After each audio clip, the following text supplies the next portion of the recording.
বাংলাদেশ এবং পাকিস্তানের বন্ধুত্বের সম্পর্ক শক্তিশালী হচ্ছে, এমনটাই জানালেন আজ স্বরাষ্ট্র উপদেষ্টা। দেখেন, আমি জানি না পাকিস্তান আমাদের কেমন বন্ধু।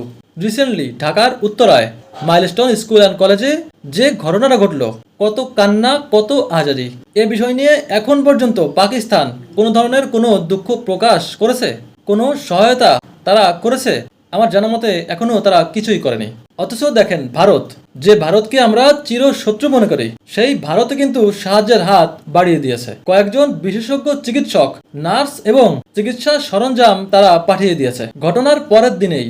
এবং এখানেই শেষ নয়, দেশটির প্রধানমন্ত্রী নরেন্দ্র মোদী তিনি দুঃখ প্রকাশ করেছে এবং এটাও জানিয়ে দিয়েছেন যে আপাতত এগুলো আমরা পাঠিয়ে দিচ্ছি, এরপর আরো ডক্টর লাগলে আমরা পাঠাবো, আরো সরঞ্জাম লাগলে আমরা পাঠাবো, যত ধরনের সহায়তা লাগবে আমরা করব।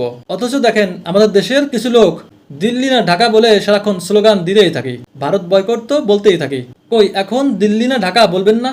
এবং পাকিস্তান জিন্দাবাদ বলেও আমাদের কিছু লোক স্লোগান দিয়ে থাকে, কিছুদিন আগেও আমরা দেখতে পেয়েছি। আমি জানি না এই পাকিস্তান কবে আমাদের বিপদে পাশে এসে দাঁড়িয়েছে।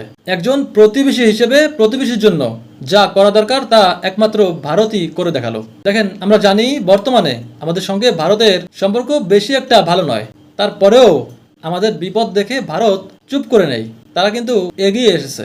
এই বিষয়টি আপনি কোন চোখে দেখবেন? দেখেন, এই কথাগুলো বলার কারণে হয়তোবা অনেকেই আমাকে ভারতের দালাল বলবেন, কিন্তু সাদাকে সাদা, কালাকে কালা, এটা বলতেই হবে। এবং অনেকেই বলবেন যে ভারত বর্ষার সময় পানি ছেড়ে দেয়, আমাদের অনেক জেলা তলিয়ে যায়, এগুলো ভারত ইচ্ছা করেই করে। এই যে আপনার ধারণাটা, এটা একদমই ভুল। সবার আগে আপনার এটা বুঝতে হবে যে ভারত ইচ্ছা করেই কি এই পানি ছাড়ে, নাকি তাদের ছাড়তেই হয়। এই খবরটি আপনার আগে নিতে হবে, বিবেচনা করতে হবে, গবেষণা করতে হবে। দেখেন, আমাদের বাংলাদেশ, এই যে আমাদের মাটি যেটার উপর আমরা দাঁড়িয়ে থাকি, এবং ভারতের যে মাটি, এটা কিন্তু সমান নয়। ভারতের থেকে আমাদের মাটি অনেক ডাউন, অনেক নিচু। ভারতের ভূমি আমাদের থেকে অনেক উঁচুতে। তো যখন বৃষ্টি হয় তখন ভারতের পানি অটোমেটিক্যালি আমাদের বাংলাদেশে চলে আসবে, এটাই স্বাভাবিক।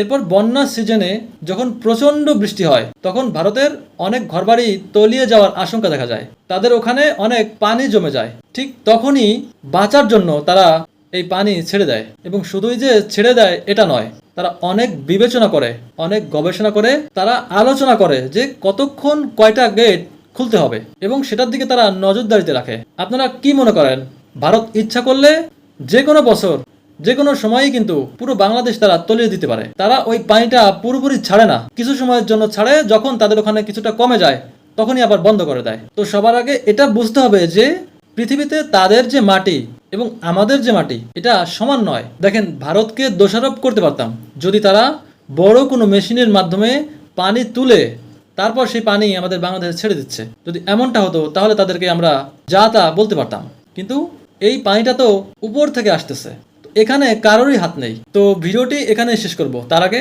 মাইলস্টোন স্কুল অ্যান্ড কলেজের আপডেটটা আপনাদের জানাবো। এখন পর্যন্ত 30 জন শিক্ষার্থী দুনিয়া ছাড়া হয়েছে এবং হসপিটালে ভর্তি রয়েছে 55 জন। এই আপডেটটি আজ আমাদের প্রধান উপদেষ্টা ডক্টর ইউনূসের পেজ থেকেই জানিয়ে দিয়েছে। দর্শক, আপনাদের মন্তব্য কমেন্ট বক্সে জানাবেন এবং আমার কথাগুলো সঠিক আছে কিনা আপনারা জানাবেন। যদি কিছু ভুল বলে থাকি সেটাও বলবেন। সবার প্রতি রইল অনেক অনেক ভালোবাসা। সবাই ভালো থাকবেন, সুস্থ থাকবেন। Bye bye.